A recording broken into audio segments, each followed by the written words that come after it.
Let's emit the desire within ourselves that we may receive all the vibrations that may flow from the performances from our brothers and sisters we're about to hear. Let's ask for all the deities to be present, and may all the deities dance along in this hall to the offerings tonight. Let our attention be there to enjoy and appreciate everything.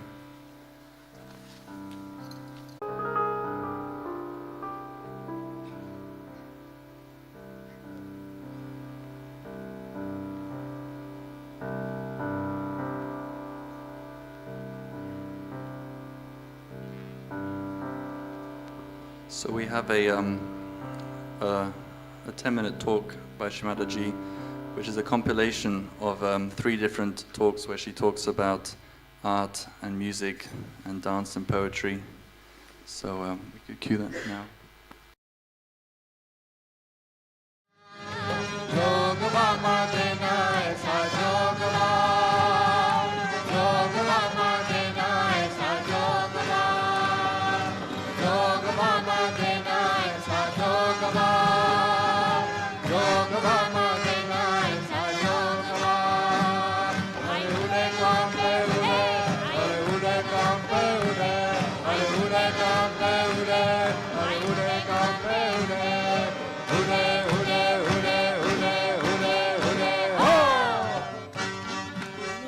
Was rather loud, but it helps to clear out your limbic area, I find. Sometimes it's very good, especially for young people, they love it because they are used to loud music nowadays. But it helps to clear the limbic area, which might have been clogged.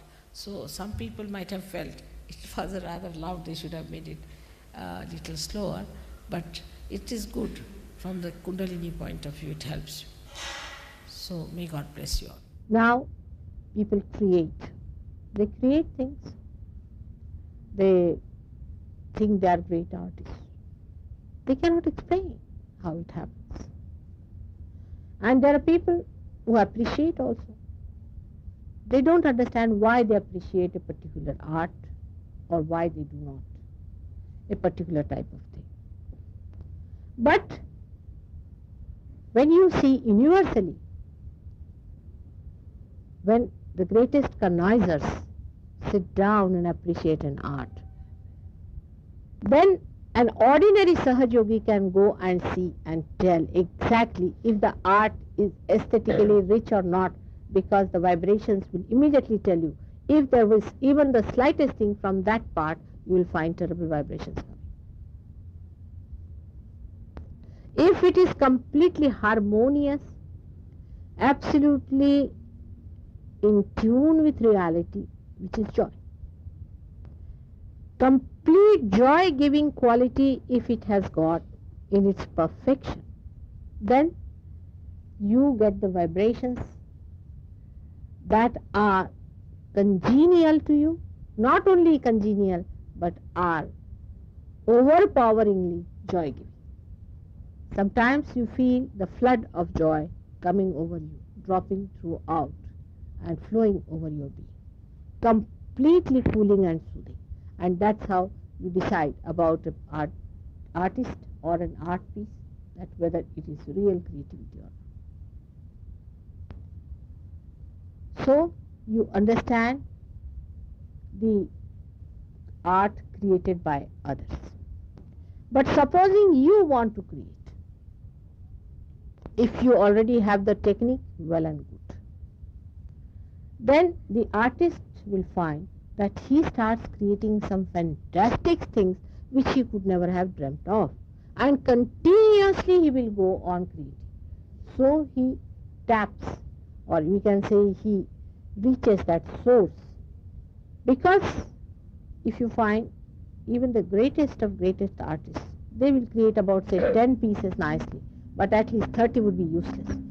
But if he becomes a Sahajogi, not even one he'll be creating, that would be useless. All of them would be first class. The reason being that he is one with the source, so no question of making any mistakes.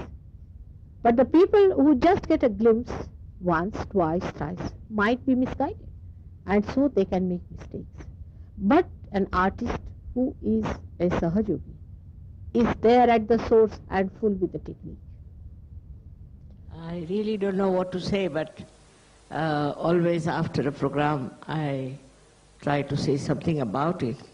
Firstly, the first gentleman who was here, Jagannath Mishra, I must say he brought all the atmosphere of Indian sweet culture in the villages very beautifully. For example, I have seen that only in India, poets have described the mischief of the children, the walking of the children, their gait, their style, their every little bit of it. But nowhere in any country I have seen children have been described so sweetly, small little children, how they walk, how they fall, and how they do mischiefs. But this is Indian speciality, that in our literature, all over you will find poetry describing the play of Sri Krishna, maybe of Sri Rama, or all kinds of things, wonderful. Even there was a Christian gentleman who got converted. He also has written a beautiful poem about Christ's childhood. But I haven't seen anywhere in the literature, in the Christian community or Christian people, that they have described Christ as a child, how he was, how he looked, how he walked. It's very interesting. And that's what I felt today when he was describing about the swing that we have for this season. We call it as the Basant, means the, as the spring, very bad at translation. So the spring, you see, during springtime in India, in the villages, they put up big, long swings, and under the trees, under mango trees. And you see, it's so beautifully described, all these things. This is another thing of Indian literature, where they do not describe only the love affairs or this swinging and all that. So beautifully described. I wish some of the Yogis could take to that now. I mean, they write their poems or they get into literature. They write about the children, how they walk, how they are mischievous, how they fall down. It's a very sweet thing and makes the life much sweeter with all these things. Also about the nature, where in the nature people have gone, not for just a picnic or anything, but just to enjoy the nature. Would be a very good idea, and that would really show that you have imbibed some of the suggestions, or we can say descriptions of Indian life. It was very sweet, I really enjoyed his style of describing the village life, which is so sweet and shows how people love each other and express their love. There's no carnal love, nothing of the kind, but very pure love between, say, Yashodaji and Radha. I was surprised how it was described so well. Now the third one I enjoyed very much was the dance. I always admired Kuchipudi the best because it has bhava, where they express all their feelings very clearly, very sweetly, everybody can understand. And also they have a footwork and all that. You have seen how she worked on that thali and how she danced. So these are all the techniques of Indian dancing, which is different from, I should say, Western dancing. But as many Indians have learned Western dancing, you can also learn Indian dancing. It's not difficult. And there are some Russian girls who are learning Indian dancing in Russia. I was surprised that through the embassy they are learning there. But it's very easy to understand Kuchipudi. That's the easiest thing to understand because very expressive. So I'm very happy to see her dance like this, and she's a Sajogini. Her husband is a Sajogi who is a filmmaker. Can you imagine? Such a simple man like him. So it was a very high standard program, I must say, because I never expected one after another such nice programs coming up. And after her dance, we had you people here. I've heard you separately, not together, so many. When there are people I know, they are from different countries, I know them. I've heard them separately, as I say, but I've never heard them together, and your music has to be done collectively. Sir, sometimes you hear individual playing, but it has to be collective with the composers, things before you, and it is to be done in a very meticulous manner, extremely meticulous. I was surprised some Indians got up and went out, but if you go to any hall in the West for a concert or anything like that, opera or anything, you are not even supposed to cough. So much respect is to be given. But for Indian music, you can walk about, talk to people, nobody minds that. Because perhaps people are very liberal, but I think one must respect the artist and the art. Otherwise art won't grow. So, now we have here some very nice musicians. I was surprised that none of them made any mistakes. That's the best part of it, though they were coming from different countries. And they did it so well and with such speed and understanding. I wanted them to play this Binati Suniya, because in India we don't have any notation. Can you imagine? We don't have any composers. Only thing is we have to go through rigorous training for at least, I don't know, I used to think that it's at least 20 years or 30 years, but nowadays I find the Western people get it in 3 years. Something special about them. And after that only they can start singing with their own originality, with their own expressions. They don't need, they themselves are composers, as if they know the whole knowledge, how to build up, how are the melodies are, ragas are, how far to go, how to express, and they are left to themselves to do it. Now there's a rapport between the audience and between them. So that rapport works and they know how to play. This is another style. I would say both styles are all right. There's nothing wrong in any style or another style. But for Indian style, you have to go into a rigorous training.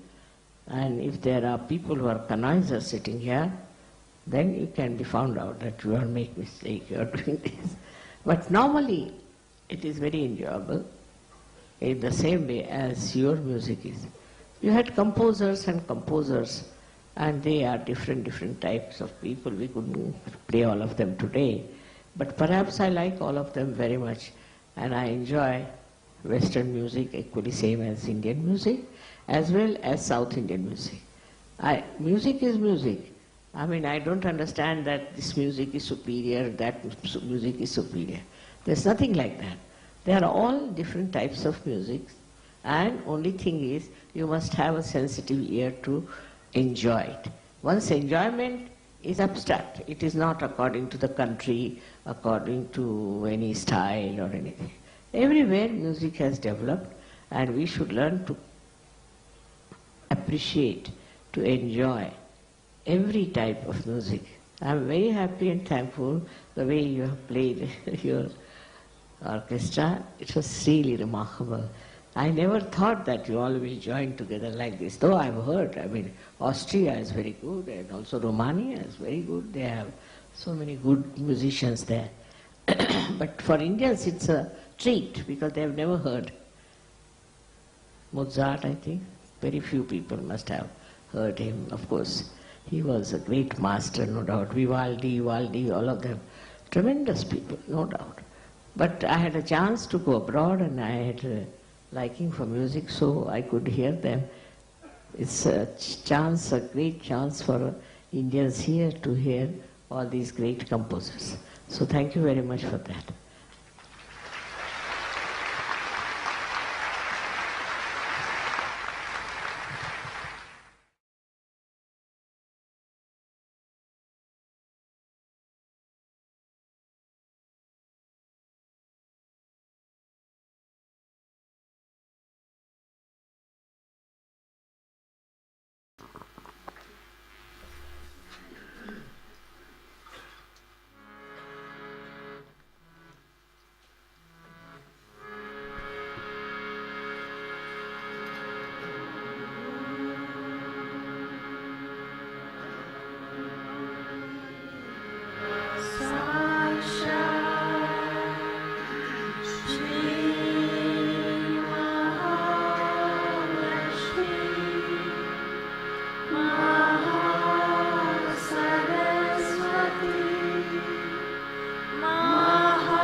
Jay Janani, just a quick announcement. Just wanted to say a special thank you to all the yogis who've come from overseas. So we have Gaspar's mum and dad. Where are they? You can stand up. Sonali's mum. Sonali's mum. You there? Can you stand up? And now the couple from America, are they here? You can stand up too. Anyone else from overseas is here? We thank you. Really, it's really great to have you all here. So, thank you for making the effort. It's wonderful to have you. So, sorry to embarrass you, but you have to do these things. So, on the aspect of international relationships, so I sort of started as coordinator, I think, in 2020, and I think at the Balmoral Easter Puja, we had a councillors meeting with the trustees and talking about life in Sahaja and unity and disunity and division and so forth in Sahaja, which we've seen since Mother's Mahasamadhi. So the obvious thing to me was, well, we shouldn't be divided. So, over that time from 2011 to 2020, for whatever reason, the Europeans, Kabbalah, whatever you want to call them, they're sort of treated as not to be trusted, or maybe some people would probably go far as treated as like the enemy in some ways. So for whatever reason, I'm not saying both sides were probably involved at some point in whatever led to that at that time, but here I was a state councillor at that time. That was 2011 when it was all happening, but I was sort of a junior councillor, if you like, so I wasn't really involved in it, but saw it happening. And then so come 9 years later, I find myself as coordinator, and it's still happening. It's still the same dramas going on. So in my simple mind, I just thought, well, we should just try and make friends with these guys and see what happens. And so sure enough, they turned out to be a very decent bunch of yogis, very deep and dedicated and loving bunch of yogis over there, and very much the same as all the yogis in Australia. So that sort of has gone really well. We've really got a really good re-established and restored that relationship with the World Foundation, Central Committee, the International Marriage Committee, NIPC, all these sort of world bodies. So that's all behind us, which is great. It's past, but last year we saw probably 50 yogis go to Kabbalah from Australia, which was a big sort of resurgence, which was wonderful. And we have another good crew going there from Canberra again. And I was just talking to Uncle Philip earlier, and he's just sort of pointing out the importance of Australians going for Ganesha Puja over there. You get a lot out of it yourself by going there, just from being like, you really feel that sense of being a universal citizen, whereas in Australia, it's very great, like Sahaja is awesome, of course, but you're sort of a little bit isolated from the rest of the world. So when you're really there and amongst it all, you really feel that sense of being that universal citizen. But also, for the World Collective, it's important that the Australian presence is there just at a subtle level. So that was great to see. So then this year we've seen some more developments which I wanted to share. We have a little bit of news that's just come through about 10 minutes ago. So, well, firstly, about a month ago, we've had our first Australian representative join the IMC. So that's Andrei Gribovsky from Sydney. So he was a state councillor and a national councillor for 6 years, and he had helped Uncle Niall Gilcar with marriages in the past, so he was a natural selection to represent Australia. So he's joined the IMC. And we have about a dozen Australians who've applied for marriage this year in Kabbalah. So I've noticed, for whatever reason, that's the place where the Yuvas want to apply for marriage, for whatever reason. That seems to be the most popular destination. But so the news today, 10 minutes ago, so the Central Committee changes half their number every 4 years. So they have an 8-year term, and every 4 years, half of the Central Committee changes over. So the news tonight is that Rob Henshaw has been appointed to the Central Committee from Australia. So that's exciting news for me. I think it's wonderful. So Uncle Rob, if you know him, is a lovely fellow. Yeah, just very deep, very sensitive, very straight up and down, but he's a very, very lovely fellow. And he was appointed by Mother as a leader of Australia of Victoria in the past, and he was a trustee in Australia till 2012, and he's also a national councillor now. So that's a little bit of news. So I just wanted to sort of share with you what's going on in the bigger world, and also in Sydney we've seen a few of the yogis who sort of separated themselves. A few of them have started to trickle back in. So hopefully we'll see more of that, and we just want to see, as a council, we just want to see a much more sort of open-hearted and non-hierarchical, non-authoritative sort of a collective, which everyone feels safe and everyone feels loved. So that's my little bit. Thank you. Jay Mataji.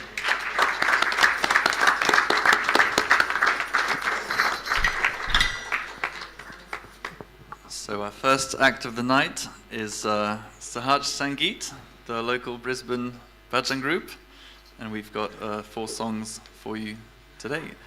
Our first one is Jay Janani. We wanted to open with a Sahaja Bhajan, and then, a Ganesha Bhajan for auspiciousness, start the program off, and then we've got a couple of treats for you. You can applaud.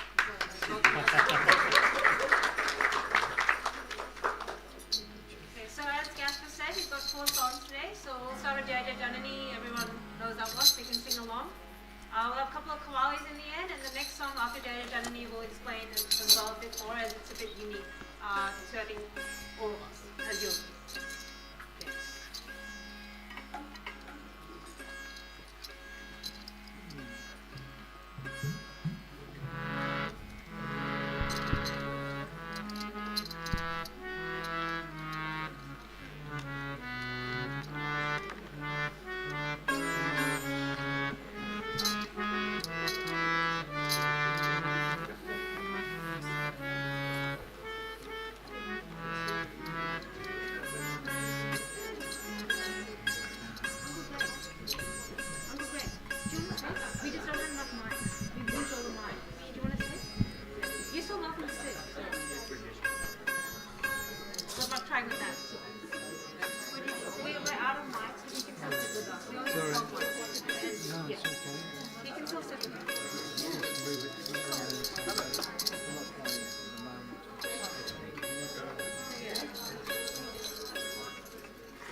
Hurry up and get it down there.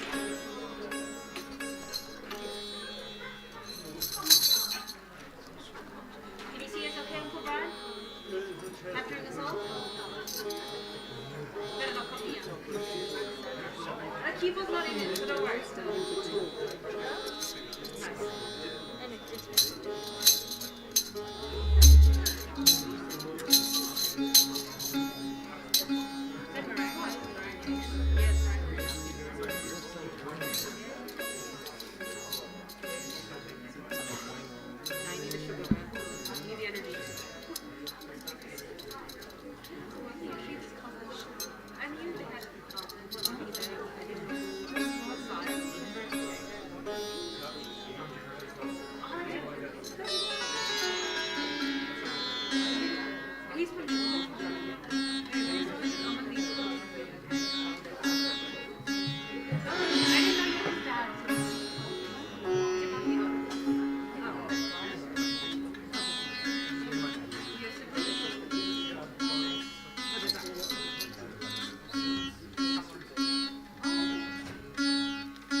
No, that's okay. It's hard, yeah, I can't try. You okay? Not too nervous? You've been practicing. Oh, it's hard to keep in tune. Because of the wetness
Jagadambe Mata Bhavani Shuddha Vidya Tava Charanana Jani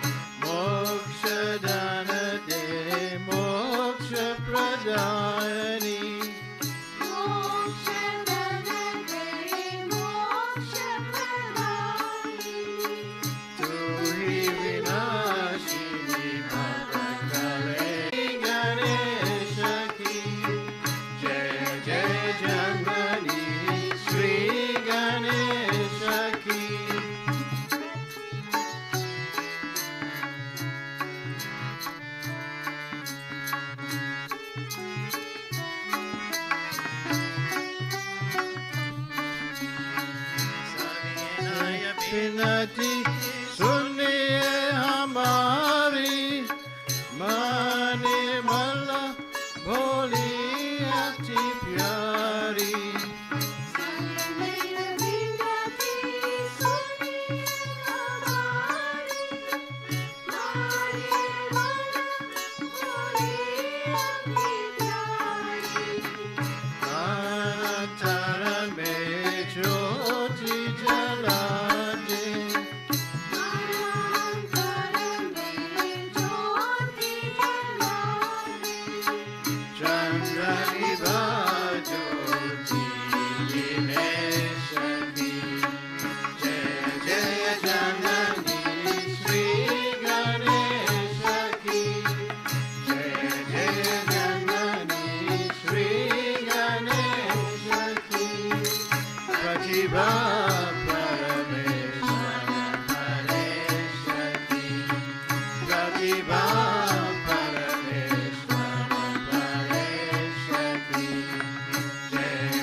So this next song, can you all hear me? Or the mic's too far.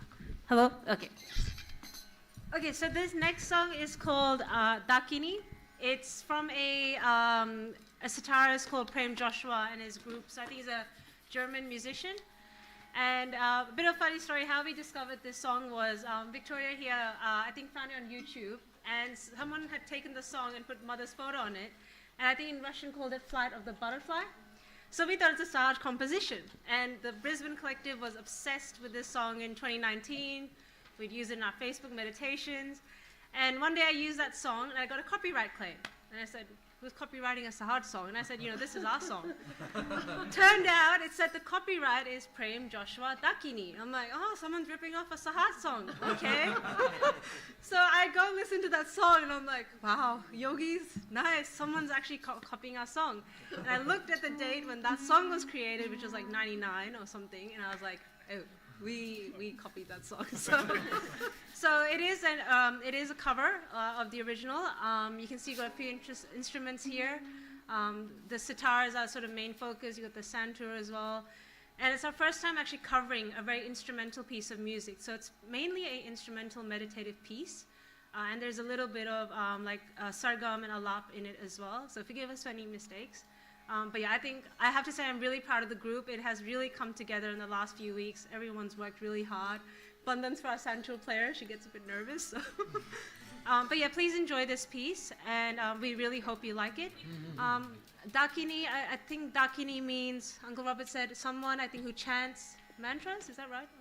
It's a yogini who manifests her powers through reciting mantras. So I'll say, yogini manifests our powers through mantras. That's what Dakini means. So enjoy this piece. We were missing a couple of instruments to do the track full justice. So I figured out a way through this little controller keyboard plugged into my computer to play 3 instruments at the same time. I've got the bass, and I programmed it so that it would play a chord for the synth at the same time. And in my right hand, I've got the bansuri.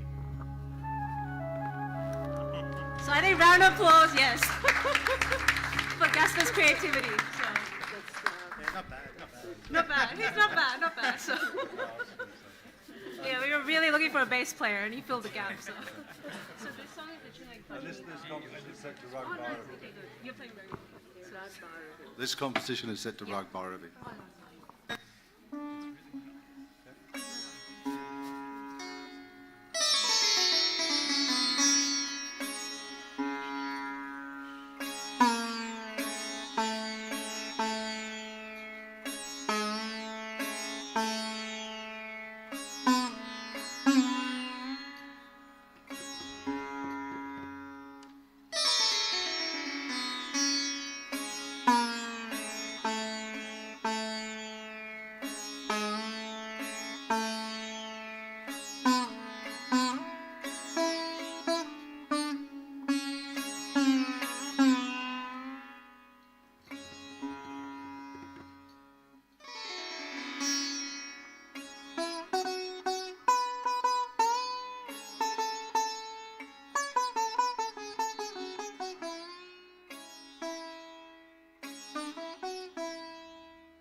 Hands up who liked this piece? Who liked this piece? Like, hands up, yeah, good? No? Oh, come on, people, come on.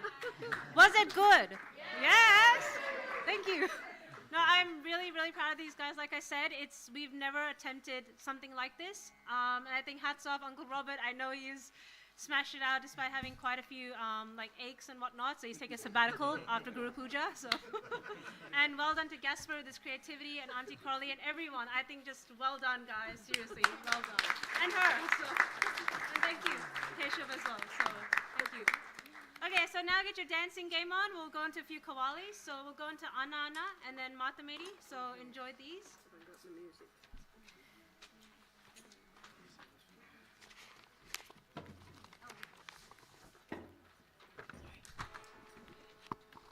This next Qawwali was written by a yogi from the UK called Jeremy Clancy, who studied at Vaitana with Uncle Robert. Good friends.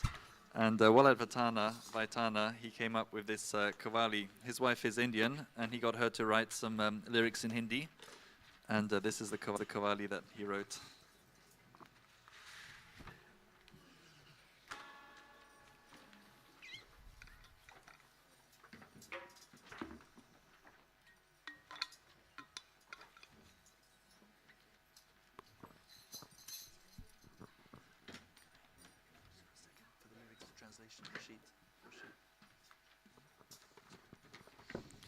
The words are Anna, Anna, Anna, which means come, come, come. And it's asking seekers to come into Sahaja Yoga to the feet of Mother. The lyrics are asking to attain yourself as all children of Nirmala.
So I saw some. Is this working? Hello. Is that coming through? Oh, sorry. I saw some Sydney men and Yogis dancing at Easter Puja. I think it was Bangara. Maybe they would like to come forward and dance for this Qawwali. There's one at the back I can see. The Bangara boy.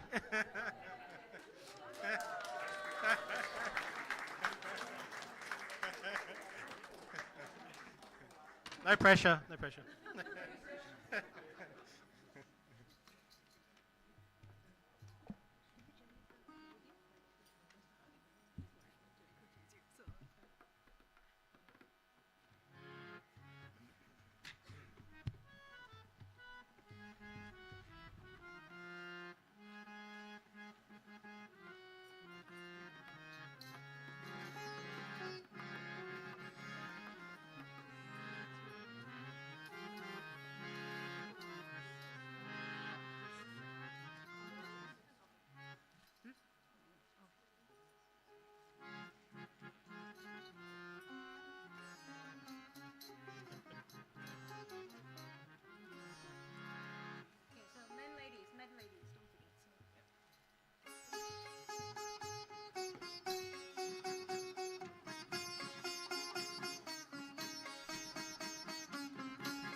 Bala dule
just one last story about that song. I spent a year living in Perth a long time ago, and Alex and anyone from Perth would know Meg and Mayo. So Mayo, where's Mayo from? He's from... And also for common people, 21 days is all it takes to create a habit. And just from there, this idea came that we can have a meditation program for 21 days. Because what we found was that if we do weekly programs once a week, it's not enough to sustain the attention of the people. So having a recurring program for 21 days sort of made a lot of sense. It gives a bit of continuity, helps build the habits, and so just from there, this concept of 21 days sort of came into our attention. One of the Sahaja Yogis from India proposed, and we agreed. So 2 years back, around the same time, we did the first 21 days program right here from Australia, and it was a phenomenal program. We started off just with 21 days, and the program went on for about, which was just supposed to be 21 days, and then ended up having like an intermediate program, because for the first time, the seekers who joined the program, and at that time we had about 120 seekers that got established and attended a puja towards the end. On day one, we had about 100, how many did we have? 600? 500. About 500 to 600 people who joined the program live. So that just gave us a sense of doing a program where there's a desire for people to attend. Instead of us pushing for the first time, we did a program where the seekers were pushing us to do more. So that led to 21-day intermediate program, and then advanced program, and then mentoring. And finally, they all attended the Christmas puja back in 2021. So about 120 seekers attended the puja towards the end, got established in Sahaj. Following that, as you all would know, we've had many 21-day programs. We sort of, from here in Australia, we helped yogis in America, in USA to start with the same format. We had the program in Singapore, Malaysia, and New Zealand, a state program which is globally hosted by Australians across the world. So this is just a brief presentation to give you a bit of statistics and let you know about what we've done so far and what's needed to go further. As Shri Mataji says that, we all have to bow down in front of the true seekers, the seekers of truth. So this program is sort of an ode to do our bit as we come together to enjoy the collective, also to expand the collective. And all our efforts are completely surrendered at Shri Mataji's feet. It's always the case that we do everything completely surrendered to our mother. So this program is completely surrendered to our Divine Mother. So the 21-day program, again, now that we're doing this, we are not doing this with the mindset that we're going to do a 150-day program again, what you've done once. So the idea is, again, to do just a 21-day program. The program is going to start in August. So the start date of the program is 5th of August. It is aimed at giving realization to the seekers and also to nurture them. And we thought that, we have to have some core values and principles, and they have to be driven by that love and compassion, It's all about thinking back to when we got our self-realization and how it has changed our life. So with that same mindset, with that same change that we've had in our life, to pursue those people who are seeking for that change in their life. So that makes for the core value, that compassion, that drive to reach to those people. And it has to be driven by that love, the same love that made Shri Mataji travel the world consistently and persistently. Like I look back, whenever I'm on Amruta trying to find a talk, 1983 is one of those years that I know I've always been drawn to that year.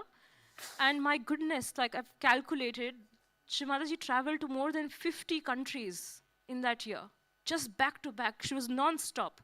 Like if you see the list of talks that she's given in 1983, she almost traveled to more than 50 countries back to back. And within that country, she also traveled to many cities. So, it was the drive to reach to those people. If she could do it for years at an end, 21 days is nothing, literally. It's just less than a month, really, just 3 weeks. And I just wanted to share like a small poem. This poem was written, I wrote this poem during the pandemic last year when we were trying to prepare for the US program, when America was getting ready for the 21-day program. But because of the sheer volume of work, this poem never really got out. We wanted to make a video on it, but we could never manage to do it. But you know how Shri Mataji has spoken about a bird? During Easter Puja talk, she spoke about how a bird signifies your second birth, how the egg breaks its shell, and that's like the second birth. And that's what our self-realization is. And also when the war with Russia had just started, Russia and Ukraine. So during that time, just to sort of put together everything, I wrote this poem. It goes like, have you ever seen a bird in the sky that just spreads its wings to go anywhere and fly? Have you also longed for the freedom in a way, so you are not locked into your houses far away? But physical freedom is not hard to get. In a matter of days or weeks, the borders will be open and travel plans will be set. When you'll be let out, distractions will be many. They'll take your mind off of things, and it'll feel like troubles after all weren't that many. But who's to say that our worries have ended? We precariously live in a world where any time guns may be pointed and wars extended. But in this time of distress, let us not forget the hope that the bird gave. There is an inspiring story of its birth and the path of breakthrough that it paved. In the beginning, it's just an egg until life breaks the shell and finds its way. This second birth of the bird is what gives its wings to fly. There is a second birth for all of us, similar to the bird, to break through from this prison of our thoughts and stop being a part of the herd. This second birth is the strongest realization of the self, where innocence, wisdoms, these qualities within us are innate, but waiting to be rediscovered. Because this second birth is the only way for a new world to be a lifetime, and you will emerge like a phoenix resurrection. Jai Shri Mataji.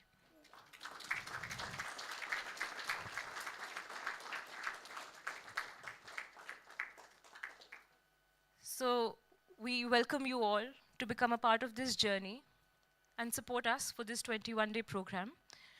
So just to let you know, to bring you up to speed of what work has been done so far, the promotion for this program sort of got initiated during Shri Mataji's birthday, so approximately in March. And promotions online have happened in approximately 1,200 cities already and in 160 countries. We already have had 480 sign-ups as of today from 75 countries. Approximately 30 sign-ups are happening every day. And we are expecting around 1,500 sign-ups by the end of this month, by the time we reach 5th of August. And 500 emails have been available from the 2021 course. So those people who joined us 2 years back are also, we can also send them emails to become a part of the journey again for those who might have dropped out of some reason. And we are also hoping to extend this campaign to some of the Australian universities. So if any of you have any leads in universities where we can reach students and promote the 21-day program, please let us know. If we do that, we can reach approximately 100 universities, and that's a lot of students. And just to give you an idea of the sign-ups, we've had about 130 sign-ups from United States. It's amazing, but people in United States wake up at 4 and 5 in the morning to attend these meditations. That's what they did 2 years back. And some of the sign-ups from the cities that we've had, the program's gonna happen at 8:30 Brisbane time. That's approximately 4, which is gonna be lunchtime in India at that time. From Canada, we've had 38, and United Kingdom, 21, which is again sort of 11 o'clock time. Quite amazing, but people have been signing up and joining as well. And there's many, many more. We have Kenya, Philippines, Germany, Bangladesh, Morocco, Portugal, to name a few. And if you want, we can give you this data. You can have a closer look at the sign-ups. This is a collective program. This is not my program. This is not Webhub's program. This is not any of the people who were involved in the old 21-day programs. This is not us. This is our program, all of us involved collectively together. So we do need your support. There are multiple roles and tasks that need to be undertaken. Apart from the core team, we mentoring. Some of the yogis have been involved in mentoring. We need masters of ceremony. Rachita helped us last time, but she's taking a break this year. So there's some more website and links available that we'll share with you. And as always, like I said, please feel free to help and support in any which way. We've already had about 480 registrations, many, many more to come. So looking forward to all the support that you're able to give. And if there's anything else that comes to your mind creatively, please let us know. This is our time to come together as Australia and do. Thank you so much, Jai Shri Mataji. And could not sleep properly at night. I used to have these weird dreams every night, hardly got sleep for 2-3 hours. Anyways, it was building up, and just, I guess, 2 weeks back, we had a beautiful program at Wamuran, and was just meditating, and how we usually have Shri Ganesha Bhajans and Shri Ganesha Tharvashisha. I was just really enjoying the meditation and closed my eyes, and all of a sudden the Ganesha Tharvashisha that everyone was singing really slowed down, like just somehow like someone had just tuned down the volume, and suddenly I had this vision that I'm just in a room, all dark, and there's Shri Mataji there. She has I've just one really, really bright bulb like there on top of my head, and it has like just, sitting on top of my head, switched on, and there's this door like we have here, and it's just, Mother is just there at that door, and there's all these things, weird dreams, whatever I was having, and Mother is just handling like, stop, that's it, at that door, that, you just sit there, telling me, sit there, meditate, away from the darkness, you've got the light that I've given you. And it was such a special feeling that Mother was there for me, guiding me, protecting me from all these things that were going on. And it was just a very, very special feeling that I've got Shri Mataji family, Sahaja family. So that got about this poem that I wrote the next day for Mother. So the poem is My Mother, Shri Mataji. My mother, Shri Mataji, gave me my self-realization, showed me the path of truth, the path of life, the way to give me a beautiful Sahaj family, uncles, aunties, brothers and sisters, who are always all ups and downs in this journey of life. My mother, Shri Mataji, gave me a loving heart to love myself and love the whole world, a brave heart, took away all my fears. My mother, Shri Mataji, made me truly joyous, made me feel peaceful, gave me love. My mother, Shri Mataji, my only desire is to please you. My only wish is to be one with you. My only path is towards you. Jai Shri Mataji. Thank you, Mother. Thank you, Kirti, for this wonderful poem. Thank you. Our next item for tonight will be Auntie Usha, who will sing for us. She is very involved in the local Indian music scene, and some years ago I saw on social media there was a Facebook post for a performance she was giving from Indian Australian radio, and the caption was, Usha, Brisbane's own Nightingale. So here's Brisbane's own Nightingale.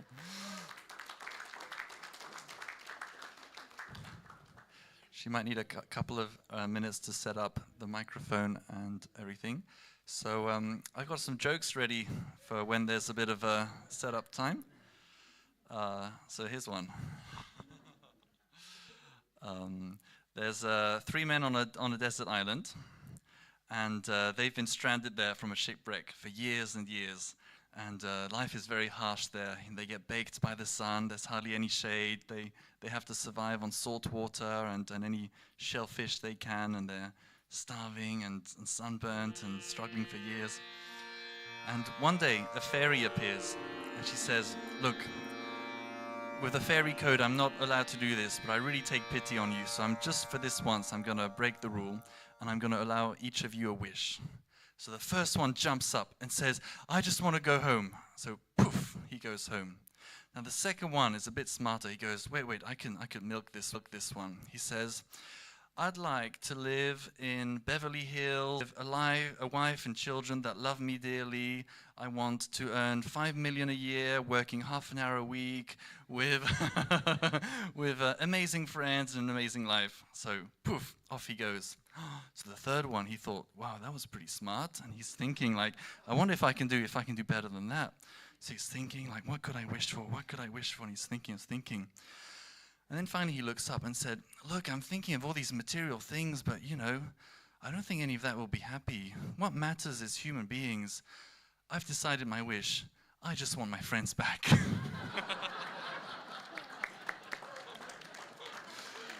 So, enjoy. Please enjoy. Auntie Usha.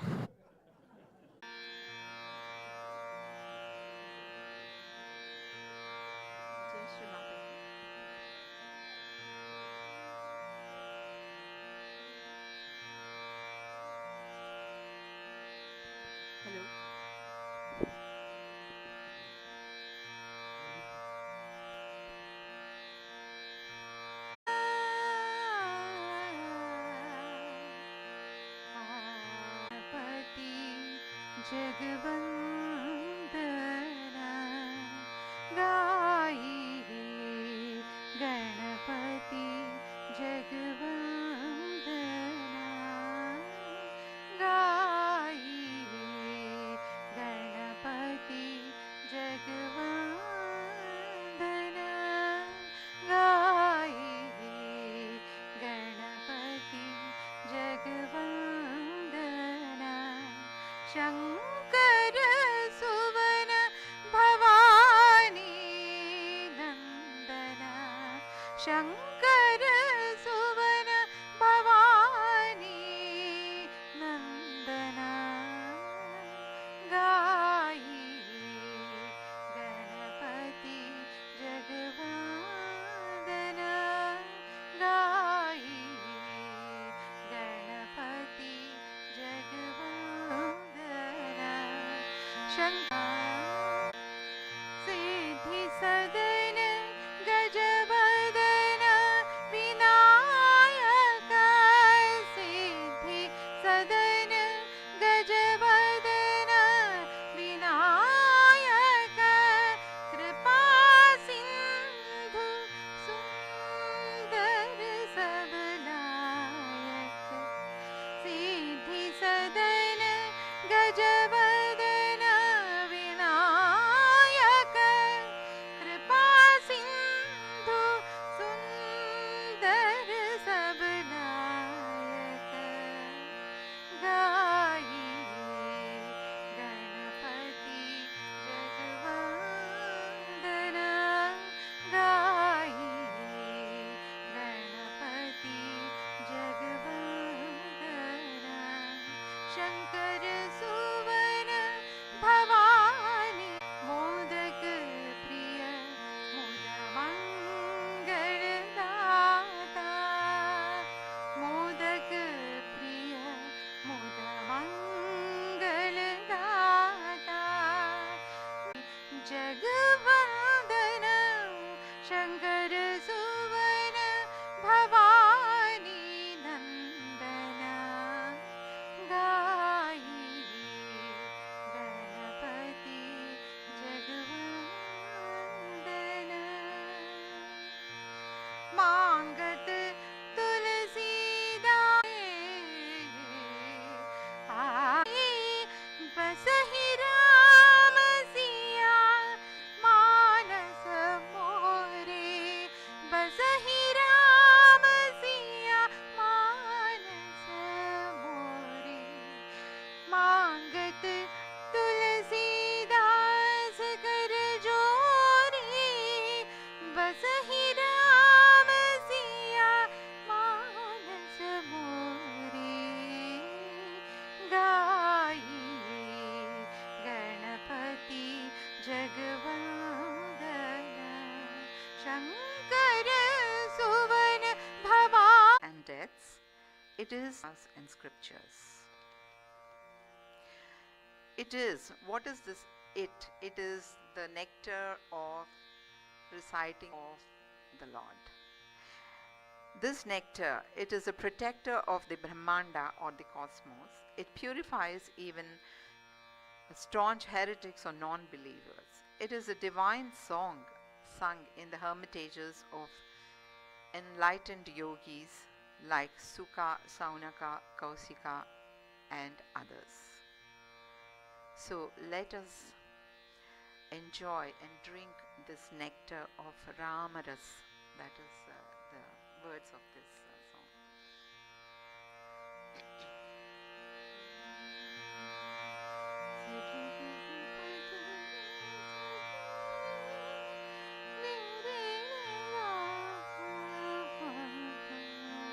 Hard to change from one rag to the other one.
जनन मरण भय शोक विदूरम जनन मरण भय शोक विदूरम सकल शास्त्र निगमागम सारम सकल शास्त्र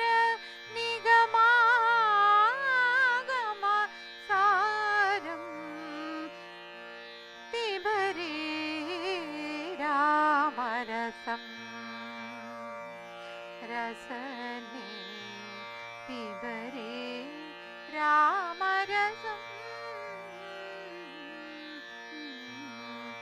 पिबरे रामरसं रस रामरसं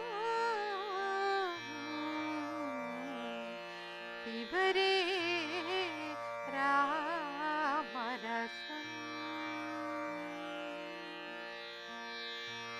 दूरीकृत पातक संसर्गं दूरीकृत पातक संसर्गं पूरित नाना विध फलवर्गं पिबरे रामरसं रसने पिबरे रामरसं पिबरे रामरसं रसने पिबरे रामरसं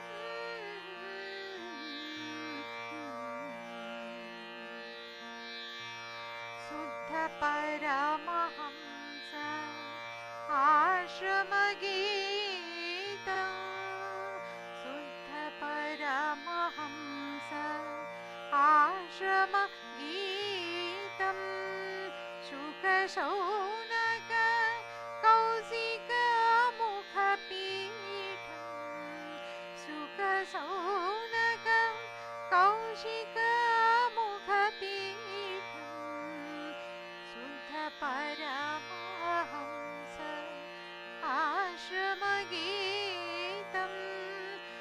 Shaunaka Kaushik मुखपीठं पिबरे रामरसम्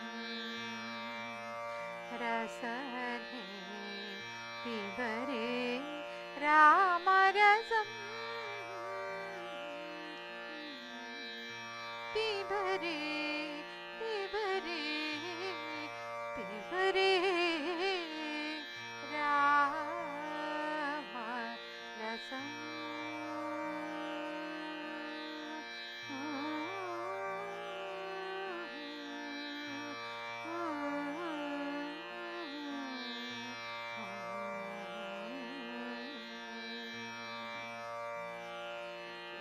Jai Shri Mataji. Thank you very much for this divine opportunity.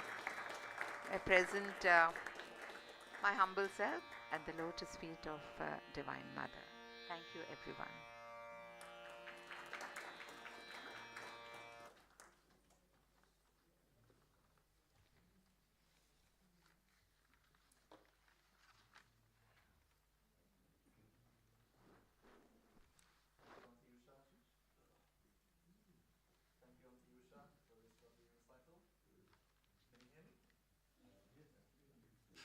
Oh yeah.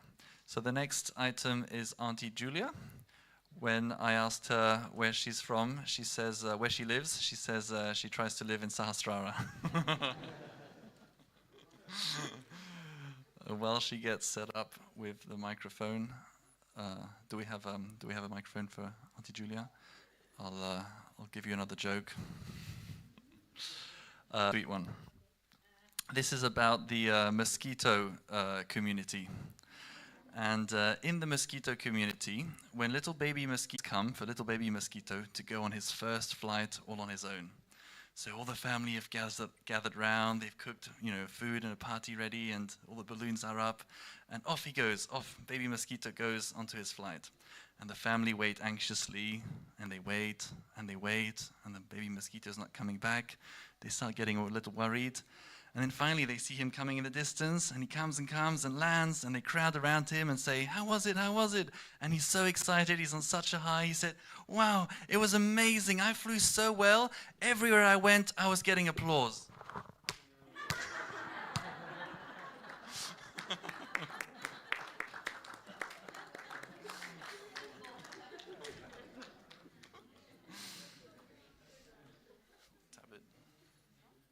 Keep tapping it until you hear a noise.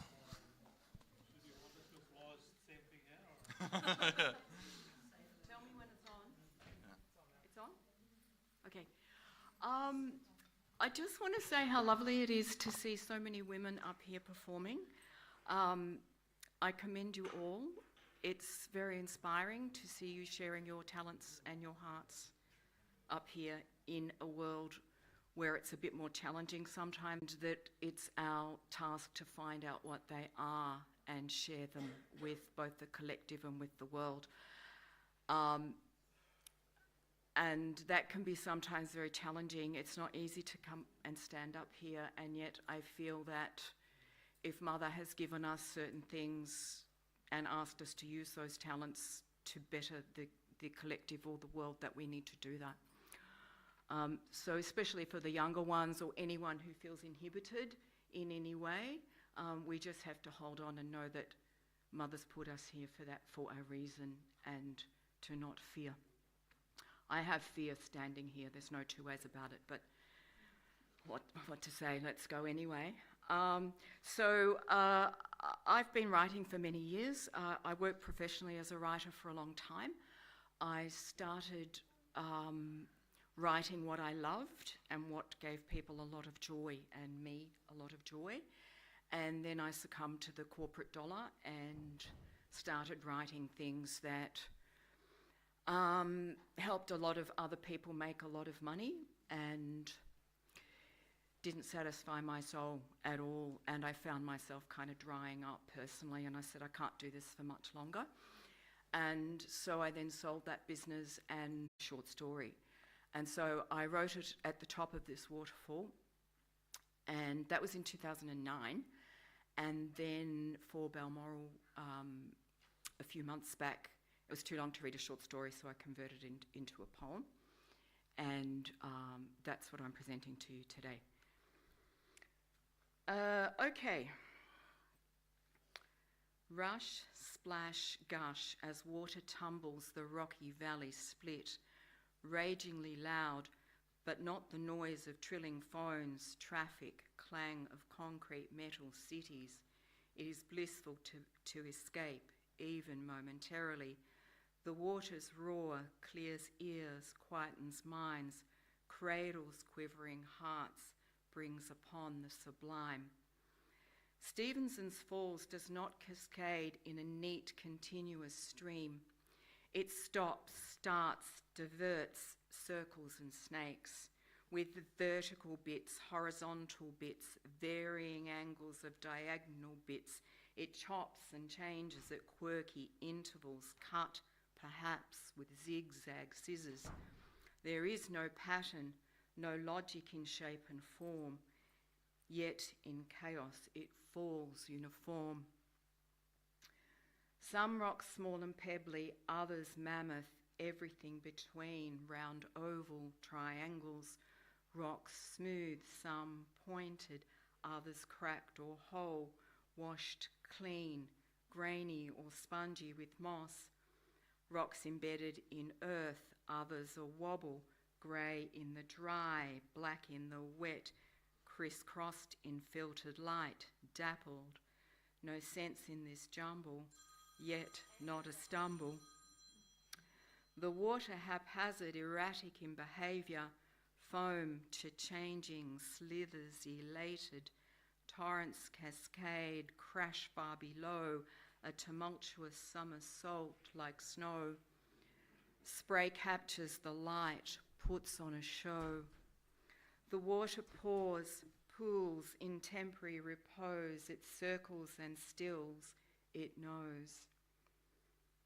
I dip my hand to drink, the current pushes, pushes, pushes, pull back, get some, splash my face and tingle. It's sweltering hot in the sun, cool in the shade, rock, bark and moss, a drip in a glade. And in this frenzied dance, a dance with no steps, therein, friends, lies flow. Trees tower on neighbouring land, reach for the sky, some high, some bent with nature and time. Others succumb, broken on the floor. Closer in, trees, leaves, twigs and bracken entangle. Ferns and hardwoods intermingle. A gum leaf falls, spirals and swirls down the twisted angles. Tiny birds twit and hop their harmonious song. Tree roots gnarl and twist uneven ground. Limbs and legs abound. And in this unruly tangle, leaves, roots, vines, cluttered, scattered, muddled, the serenity of the forest sings sublime.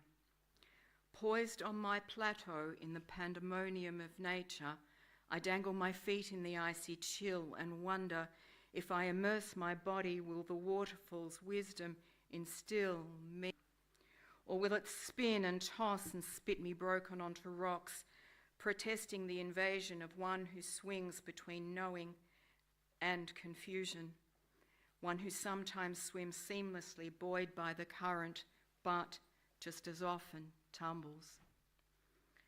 I immerse my body into a pool, cold but alert, and sit for a time. How does this waterfall fit? A mere dot on the planet, separate and yet different from others, separate from me, from oceans and currents, or is it? Could it be that it's connected to me, to earth, air, sky and sea? Must be. If not, the whole shebang should fall apart and scatter into billions of pieces. I resist the connection, but wonder how the most fundamental connection can feel so threatening. How the waterfall and surrounds seem too magic to be real. And wonder too how the most magical things can seem so surreal. Is it not time, friends, we widen our horizons? Blindness the blight of this here millennium. Jai Shri Mataji. Thank you, Auntie Julia. That was wonderful. Thank you. So nice to have some poetry like that. Yeah. Very much appreciated. Just a few. So don't go anywhere. We have an amazing Santoor recital coming up soon in a few acts that Auntie Coralie's been practicing incredibly hard for months and months. So don't go for that. But just before, the next item is a yogi I've known for as long as I can remember. It's me. And I'm going to be performing on the... Does anyone have a joke they want to tell? Shrida, do you have a joke you want to tell?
So I'm going to do three pieces, classical pieces today, and they're going to follow a bit of a journey arc. The first one is going to be happy, the second one's going to be dark, and the third one's going to be happy again.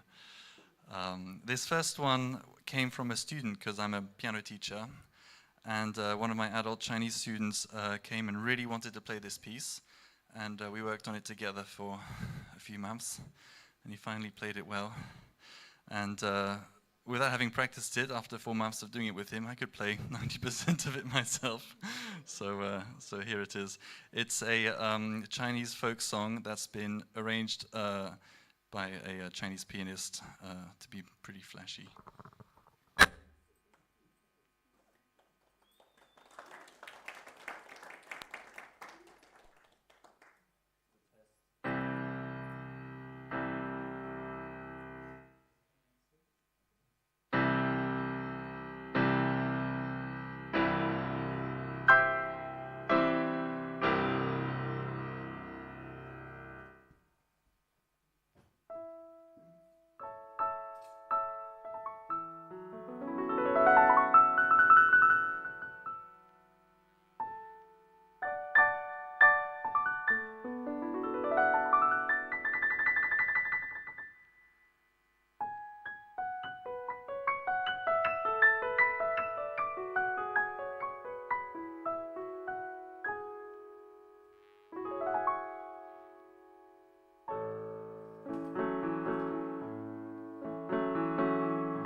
So this next one is, the mood darkens a little bit.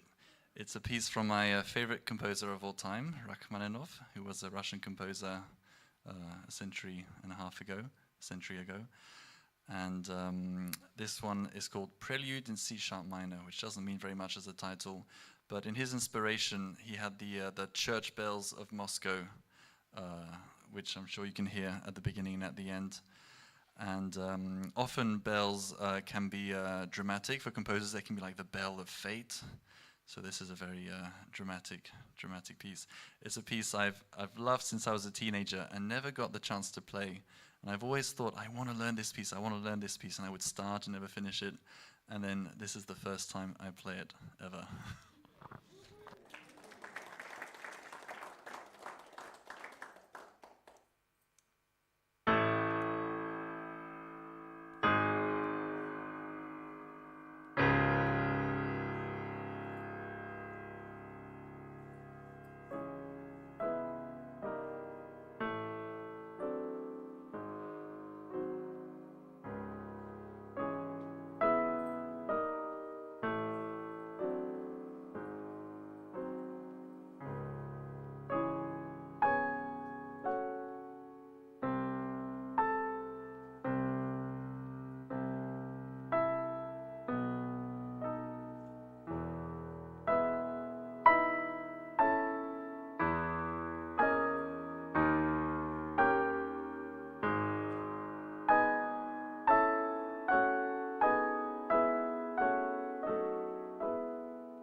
And then to lighten the mood, I'll play a popular piece by Mozart that I'm sure you'll recognize.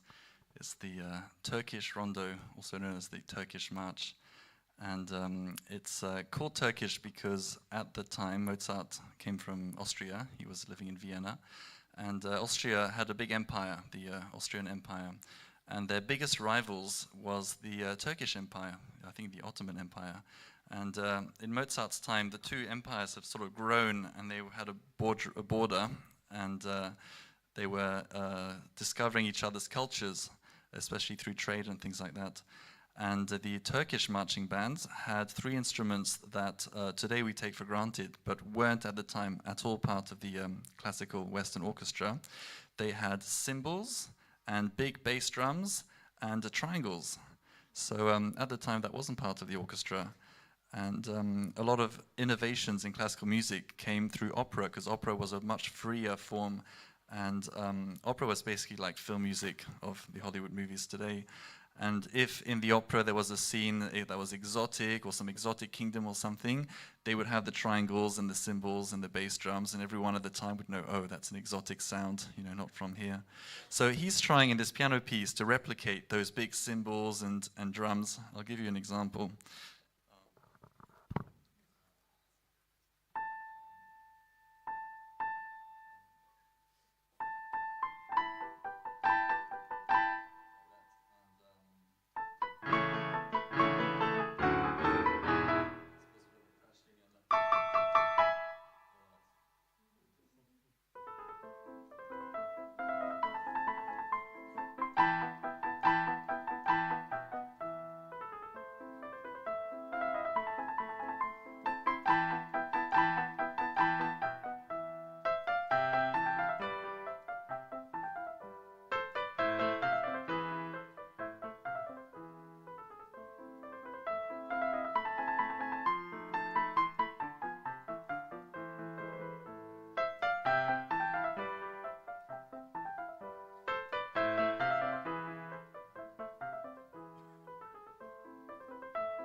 Luckily, the act that will follow is Shri Adi himself. But as he's not around to speak himself, we have Uncle Phil, who's going to read on his behalf. I believe he's going to read a few verses in English of the GuruAshtakam. Are you happy with a handheld mic like this? You want the stand one?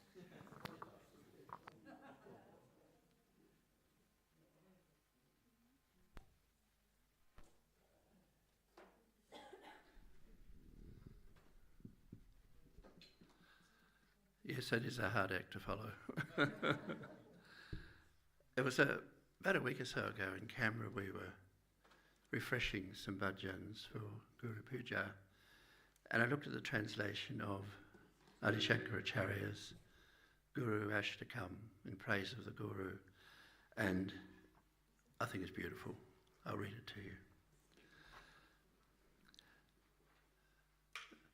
Though your body be comely and ever remain in perfect health, though your name be unsullied and mountain high your hoarded gold, yet if the mind be not absorbed in the Guru's lotus feet, what will it all avail you? What indeed will it all avail? Even if fortune blesses you with riches and a virtuous wife, with children and their children, with friendship and the joys of home, though the law of the Vedas takes up its dwelling on your tongue, though you be learned in scripture, gifted in writing prose and verse, yet if the mind be not absorbed in the Guru's lotus feet, what will it all avail you? What indeed will it all avail? Even if you be honoured at home and famed in foreign lands, given to pious deeds and ever adverse to wickedness, though you become at last the emperor of the universe, though you possess for servants the mightiest kings of the earth, even if every nation resounds with your beneficence, yet if the mind be not absorbed in her lotus feet, by whose grace everything in this world is one, though you pursue no pleasures, derive no happiness from wealth or spouse, reject the powers of yoga and scorn the fruits of sacrifice, even if you are ready to dwell in the forest as at home, no more attached to work, unrestrained by the body, yet if the mind be not absorbed in the Guru's lotus feet, what will it all avail you? What indeed will it all avail? Jai Shri Mataji.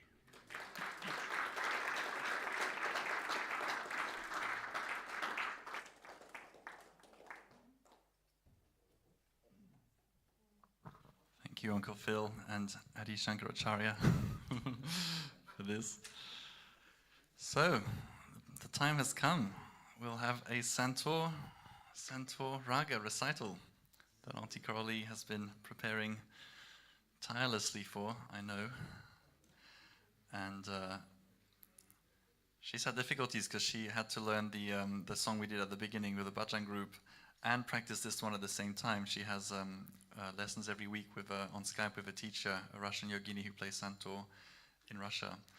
And so she has a lesson every week. And I give Auntie Coralie's grandson a piano lesson on a Monday. And often while I'm teaching him, Auntie Coralie will be in the sofa at the back of the room, and she'll be practicing her Santoor rhythm on her knees. And sometimes we both have to turn around and tell her to be quiet. So I know she works hard. And it's very inspiring because she's taken up the Santoor 2 years ago around, and ordered an instrument, had it made, had it shipped from, was it from the US or India? From India. Had a case maker make a nice case for it to travel in the airplane, and they built the case and put the Santoor in it and closed the case, and then drilled some holes to put a handle on it, and drilled right through the Santoor. So when she received it, it had 2 big holes from the casemaker, and she was really not impressed. No one was. Yeah, thousands of dollars on this Santoor with 2 big holes in it. But while she gets set up, how about a couple more jokes? So people often do jokes about blondes, and or English do jokes about the Irish. Who do the Australians do jokes about? New Zealanders. Who do the New Zealanders do jokes about? So I thought, to not be mean to any group that might be offended, how about we turn them into jokes where the brunt of the joke is the asuras, which is always in fight with the Davies. So here's some asura jokes. How do you burn an asura's ear? You give him a telephone call while he's ironing. Hello? I got this one off my dad. It's his favorite joke. How do you burn his other ear? Ask him to note something down. Just a second. How do you? Why do asuras have windscreen wipers on the inside of the windscreen as well as on the outside? Because they drive like this. All the spit goes on the windscreen. Why do asuras always hold their breath and swim as deep as they can in the swimming pool? Because deep down, they're not that stupid.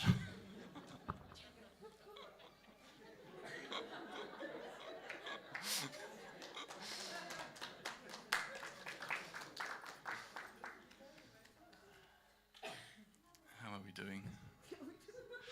Okay, this is there's because I'm half French and my mum here is French, so I grew up speaking both languages. So this is a joke with a bit of a French element to it. There's three people, we'll say. Originally it was a blonde brunette and whatever. So 3 people, French girls, and their English exam is coming up. And the poor English tutor really needs for this class to pass, for him to keep his job. So he tells them, look, I'm going to make the exam real simple for you guys. All you've got to do is to come up with a sentence that includes the words green, pink, and yellow. That's all you've got to do. So the first girl goes up to the exam and says, my favorite colors are red, green, and yellow. Okay, pass, tick. The second one has been studying, so she wants to show off a little bit. So she says, the yellow sun was setting over the green grass, casting pink hues in the sky. Pass, she ticks it. And the third one comes up and goes, so the phone goes green, green, and I pink it up and I say, yellow!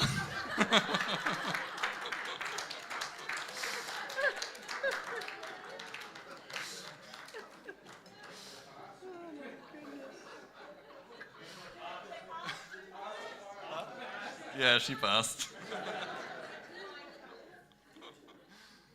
Are we ready? On the Coralie? Almost. Okay, I've got to come up with another one. I just want to say, I'm going to play Rag Bhairavi. Oh, no, I'm not. No, I'm not. I'm not. So I'm going to play a raga called Ahir Bhairav. I've been learning it this year, I guess. I learn on Skype every week from Irina Kuznetsova from Taliati in Russia. And I actually had never heard of a Santoor. That song that we played, I heard that beautiful sound and thought, what's that instrument? And that started it for me. And Victoria, who's from, she's not here now, but she's a Russian girl, and she contacted Irina through Facebook. And that's how it happened. So, yes, she's a good teacher, strict. That's good. Okay, I'll do my best. Hope I don't make any mistakes.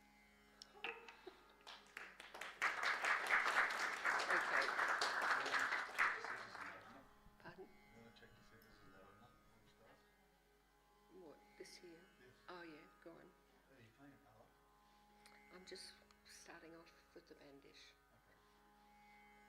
So I'll just start playing. I'll start first. I'll go through once, then maybe, I don't know, whatever you want.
Thank you, Auntie Coralie. A tremendous amount of hard work, as you can all tell. And well, that's all right. We enjoyed it nonetheless. We didn't know how it was supposed to go, so we had no idea. It sounded wonderful. Thank you very much. Another round of applause for all the hard work.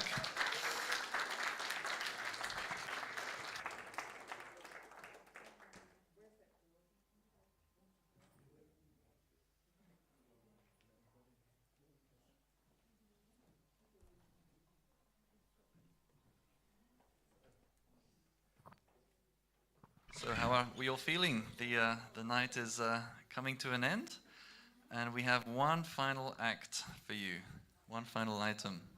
Are we still awake? Yes. So may I invite to the stage Prateek from the US, and he will be singing and playing harmonium.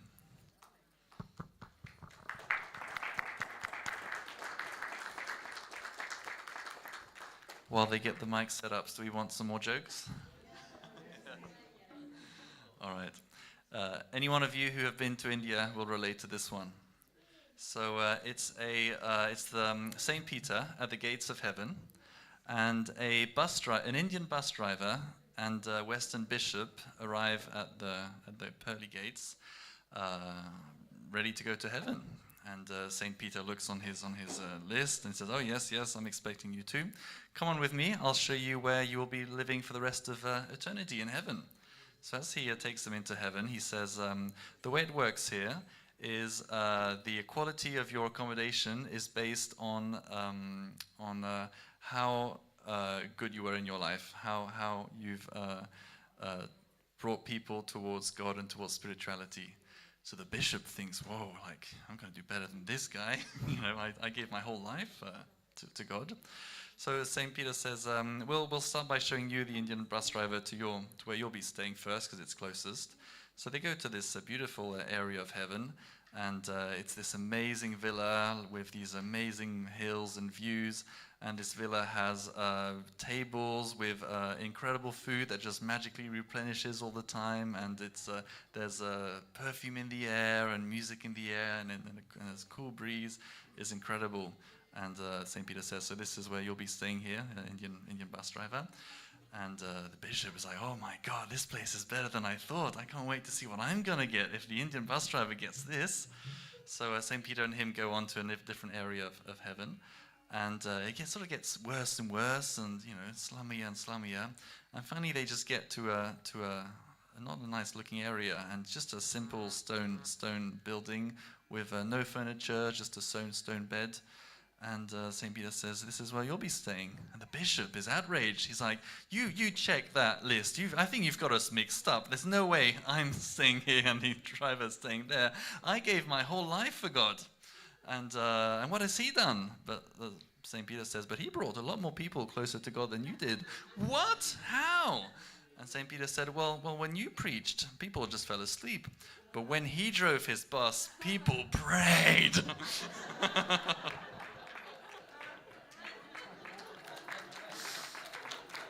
Ready? All right, and without further ado, Prateek.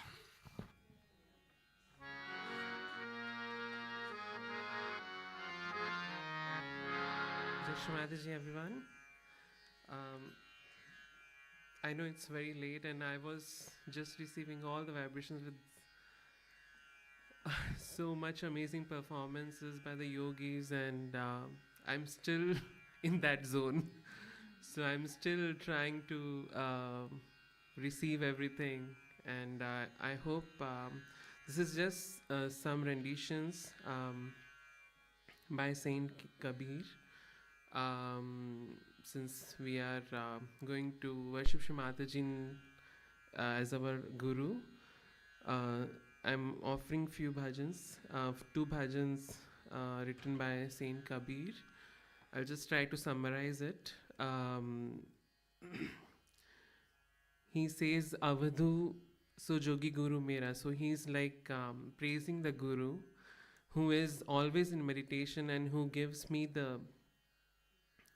who always enlightens the path of my ascent. And then he gives different similes, like how without a base, a tree cannot grow. But when we have the blessings of Guru, the Ashtakam, like how Kabir describes that when he meditates, he can feel the lotus, and how we meditate, we feel the lotus on Sahasrar. So it's only with the blessings of Guru that we go into that state. So I'll just no, that's fine. That's just for me.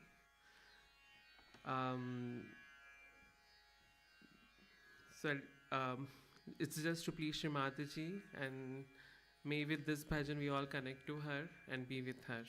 Jai Shri Mataji.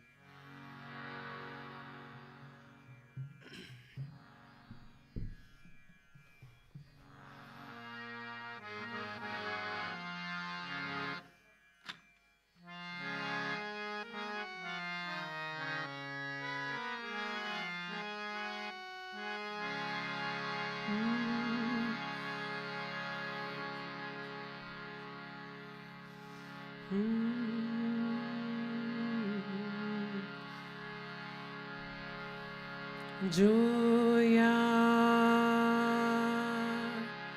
पद का करे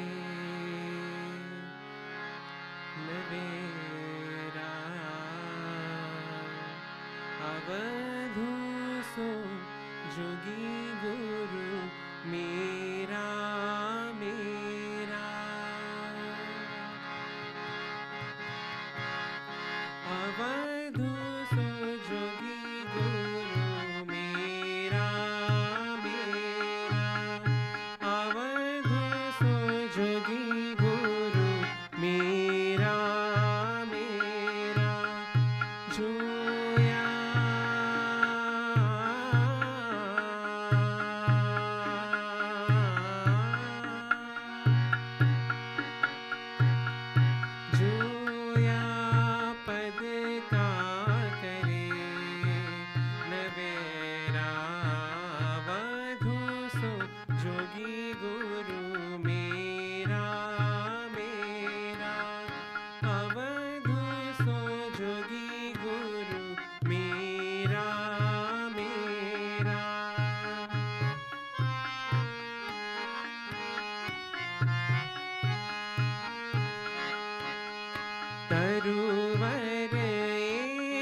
पखावज बाजे बिन कर ताल पखावज बाजे बिन रसना गुण गावे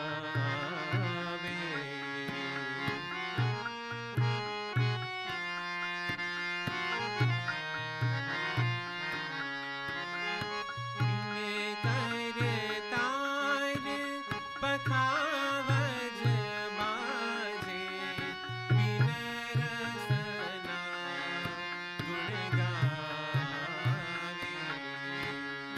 गावन हार के रूप न रेखा गावन हार के रूप न रेखा सतगुरु मिले बतावे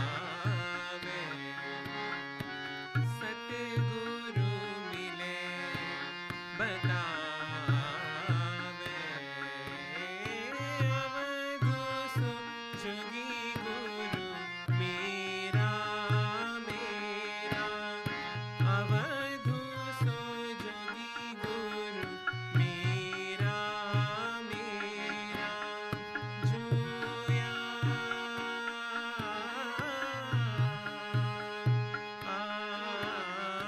जोया पद का करे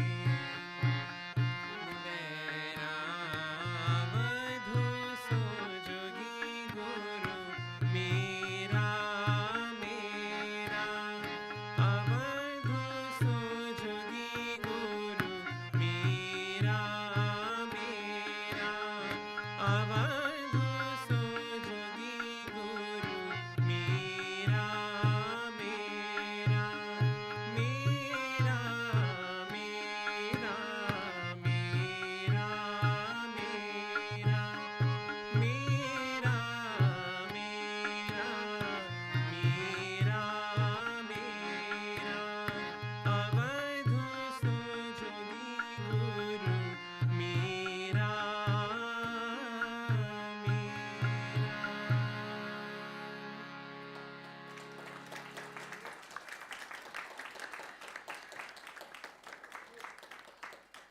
The next one is Nirbhay Nirgun. We probably everyone know the meaning and of how in this bhajan Saint Kabir describes what happens when the Kundalini is awakened, how he says ulti pavana chadhaunga. It means when he goes into meditation, then the Kundalini goes against the gravitational force. So he describes that in that form. So again praising the Guru and describing the state of a yogi in this bhajan.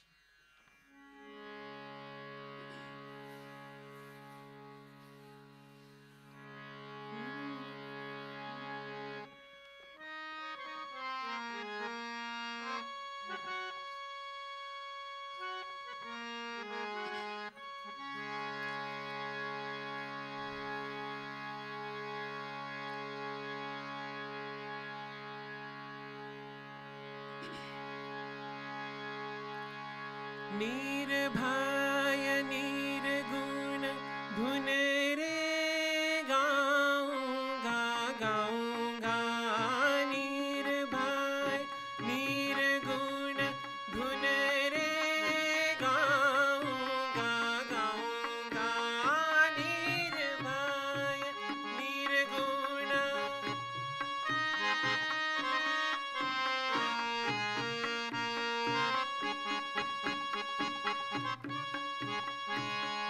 मूल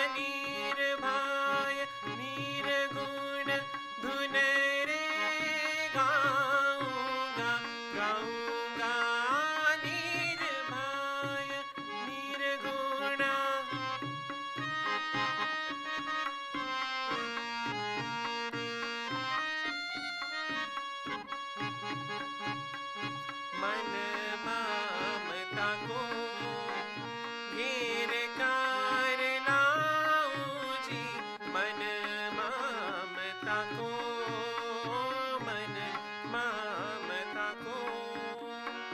So here he's describing mana mamata ko, meaning all the attachments. I'll bring all the attachments and then I'll blend it with all the 5 elements.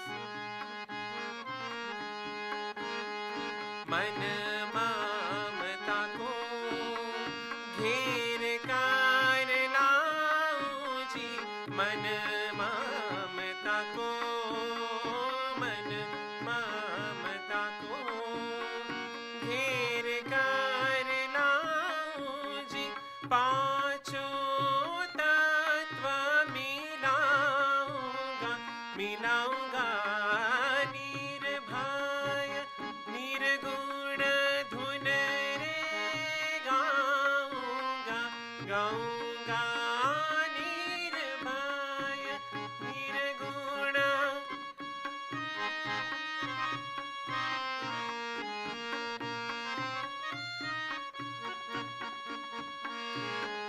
The next one, it describes how Shri Mataji wants us to spread Sahaja.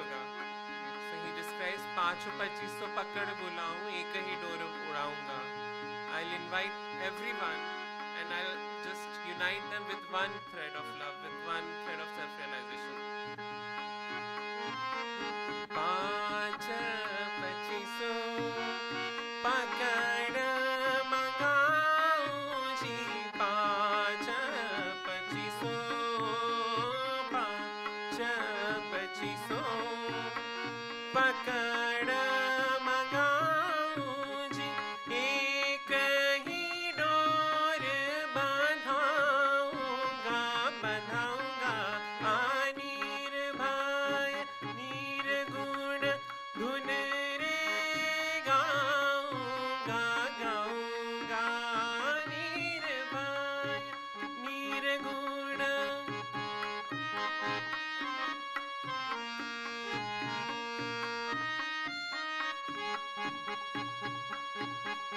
Ingla pingla sushman nadi ji, ingla pingla, ingla pingla sushman nadi ji, tirvedi par nahunga, nahunga nirbhay निर्गुण धुन रे गाऊंगा, गाऊंगा निर्भय निर्गुण.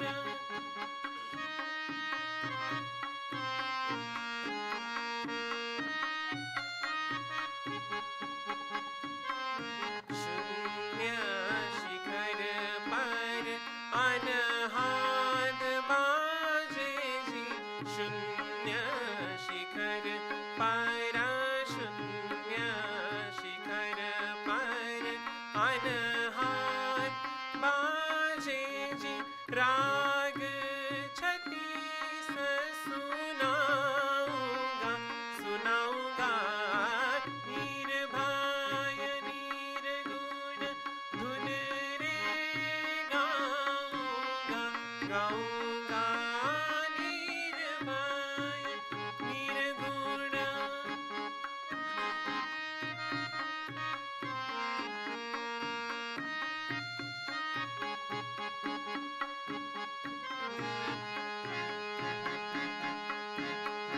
कहता कबीरा सुनो भाई साधो जी, कहता कबीरा, कहता कबीरा सुनो भाई साधो जी, ठीक निशाना धुनाऊंगा, धुनाऊंगा निर्भय निर्गुण धुन रे गाऊंगा, गाऊंगा निर्भय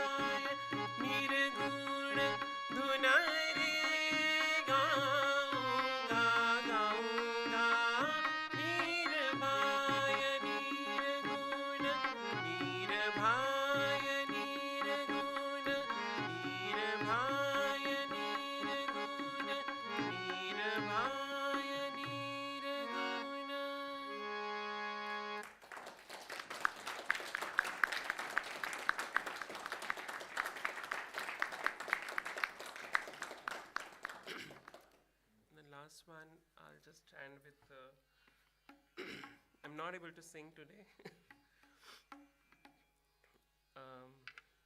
In Bhairavi, praising Shri Mataji.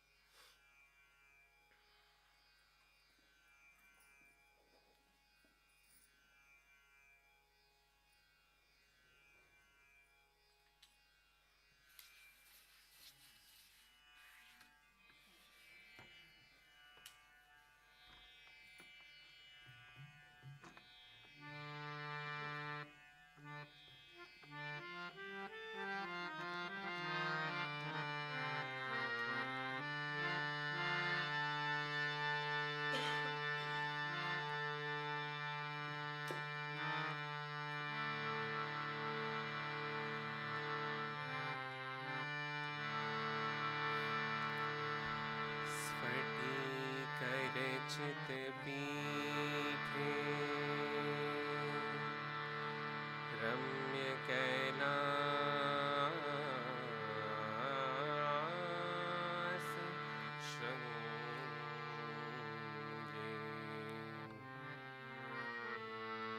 स्फटिकर चित पीठे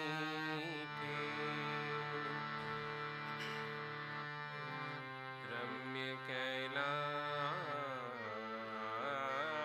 कैलास शृंगे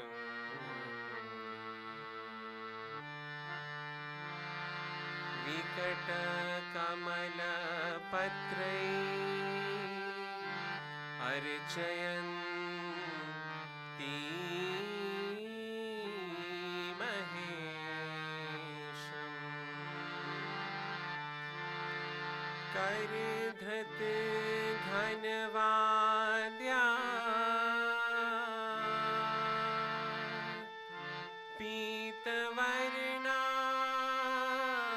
पीतवर्णायताक्षी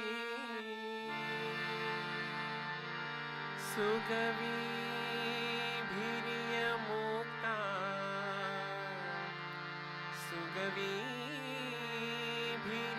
सुगवीभिर्यमुक्ता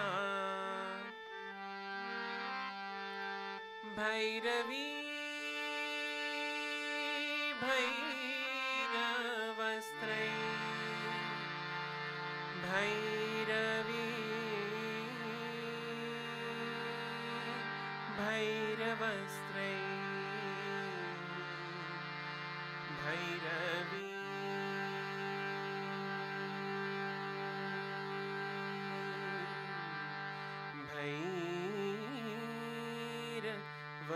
भैरवस्त्रै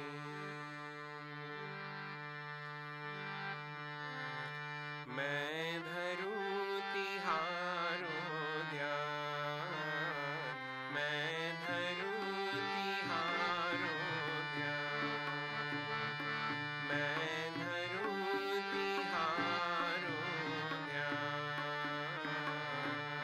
मैं धरूं तिहारो ध्यान ज्ञान मोहे दीजे निर्मल ज्ञान मोहे दीजे निर्मल मैं धरूं तिहारो ध्यान मैं धरूं तिहारो ध्यान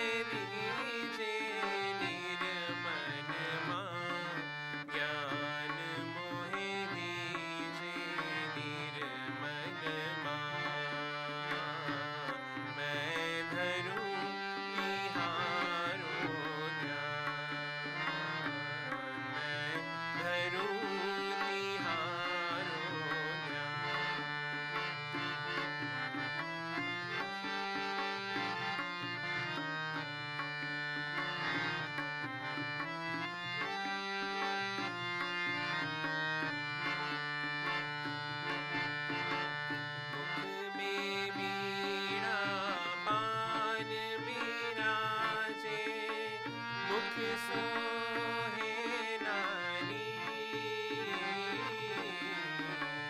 मुख में वीणा पान विराजे मुख सोहे नारी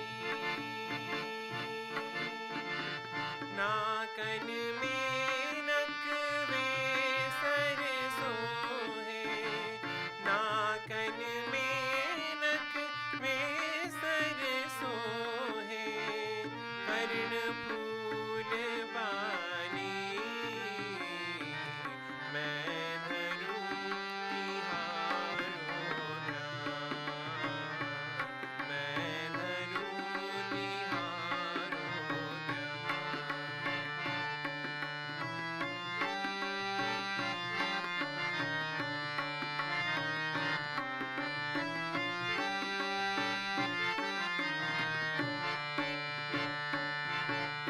ऐसा तुमरा रूप मनोहर गौर वरण वारी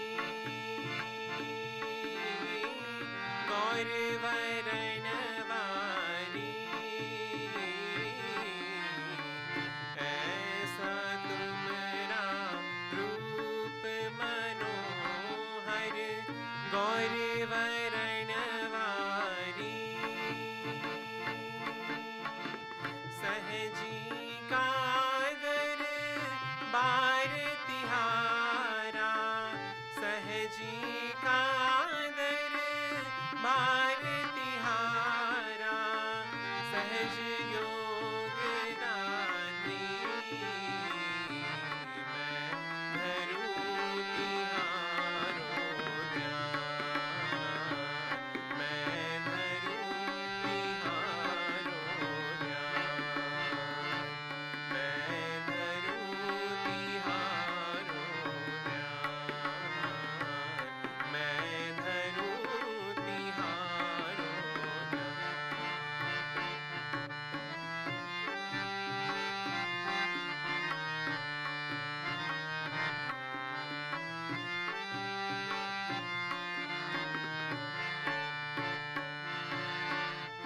सहस्त्र कमल दल वास तिहारो सहस्त्र कमल दल वास तिहारो नीरानंद दाई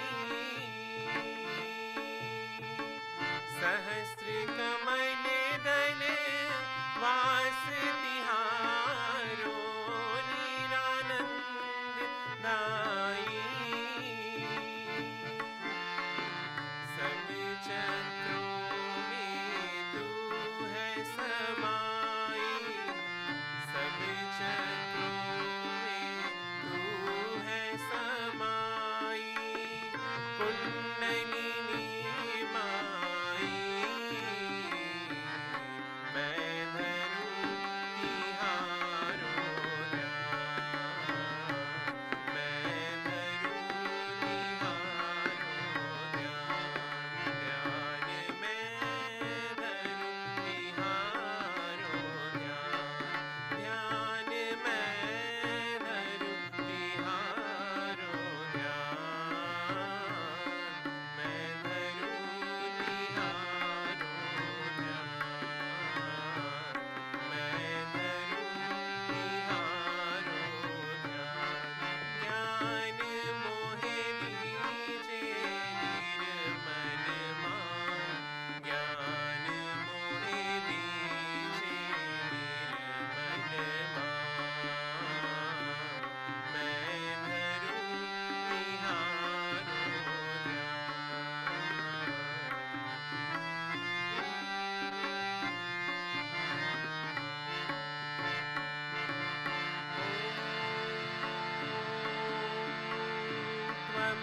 त्वमेव साक्षात् श्री सर्वचक्र स्वामिनी साक्षात्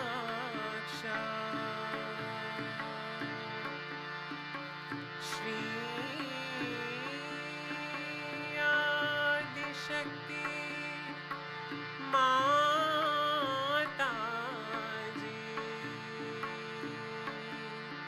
Shri Nirmala Devi Namo Namah. Shri Nirmala Devi Namo Namah. Shri Nirmala Devi Namo